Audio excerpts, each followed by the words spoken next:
કોર્ટને બોમ્બથી ઉડાવી દેવાની ધમકી।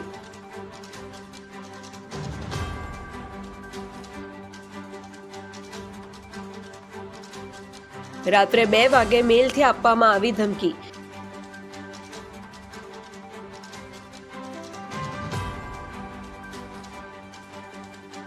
સુરત ડિસ્ટ્રિક્ટ જજને આ બાબતે માહિતી આપવામાં આવી હતી।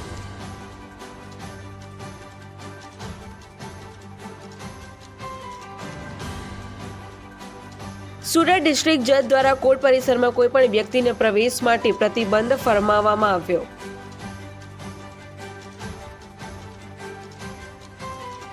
સુરક્ષાના હેતુસર ચેકિંગ ચાલે ત્યાં સુધી કોઈપણ વ્યક્તિ કે વકીલને કોર્ટ પરિસરમાં પ્રવેશી શકશે નહીં।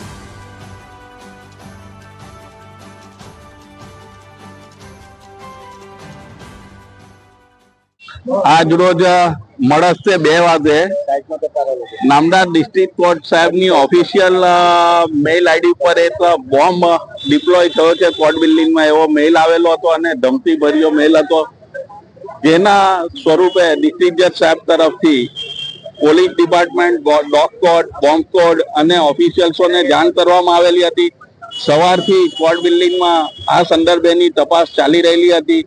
ડિસ્ટ્રિક્ટ કોર્ટ તરફથી અને નામદાર પીડીજે સાહેબ તરફથી એવી સૂચના આપવામાં આવેલી કે બપોરના 1 વાગ્યા સુધી કોઈ પણ પક્ષકાર અથવા તો કોઈ પણ વકીલશ્રીઓ અથવા સ્ટાફના માણસોએ પ્રવેશ લેવો નહીં અને એના ભાગરૂપે કોઈ પણ વકીલશ્રીઓ, પક્ષકારો કે સ્ટાફના માણસોએ અત્યાર સુધી કોર્ટ પ્રિમાઇસીસમાં પ્રવેશ મેળવો નથી, પરંતુ હાલમાં જ 2 મિનિટ પહેલા ડિસ્ટ્રિક્ટ જજ સાહેબ તરફથી એવી સૂચના આપવામાં આવી છે કે જેટલા જજીસો છે અને કોર્ટ સ્ટાફ છે એમને પ્રવેશ આપવામાં આવી રહેલો છે। તો જે બોમ્બની માહિતી મળેલી હતી એ અફવા છે એવું જે રીતનો અત્યારના માહોલ છે એની ઉપરથી સ્પષ્ટ જણાય આવે છે।